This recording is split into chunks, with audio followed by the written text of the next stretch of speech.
প্রতিদিন ২০ কিলোমিটার হেঁটে ট্রেনিংয়ে যেত এই ছেলেটা। অনেক সময় না খেয়েই অনুশীলন শেষ করত। কেউ ভাবেনি একদিন সে হবে মিশরের গর্ব। কথা বলছি মোহাম্মদ সালাহকে নিয়ে। মোহাম্মদ সালাহর জন্ম ১৯৯২ সালের মিশরের ছোট্ট একটি গ্রাম নাগরিকে। পরিবার ছিল খুবই সাধারণ, টাকা ছিল না, কিন্তু ছিল স্বপ্ন অনেক বড়।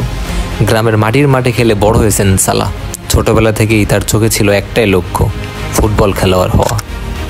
প্রতিদিন সকালে বাস ধরতে পারতো না টাকার অভাবে, তাই হেঁটে ২০ কিলোমিটার দূরে ট্রেনিংয়ে যেত। ক্লান্ত শরীরে তবুও থামেনি সে, কারণ সে জানতো একদিন তার পরিশ্রমী তার পরিচয় বদলে দেবে।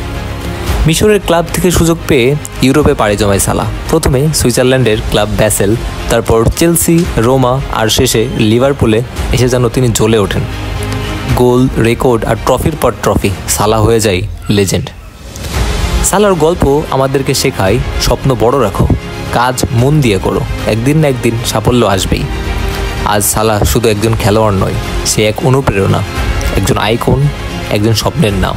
ভিডিওটা ভালো লাগলে অবশ্যই চ্যানেলটা সাবস্ক্রাইব করে পাশে থাকবেন। ধন্যবাদ সবাইকে। আসসালামু আলাইকুম।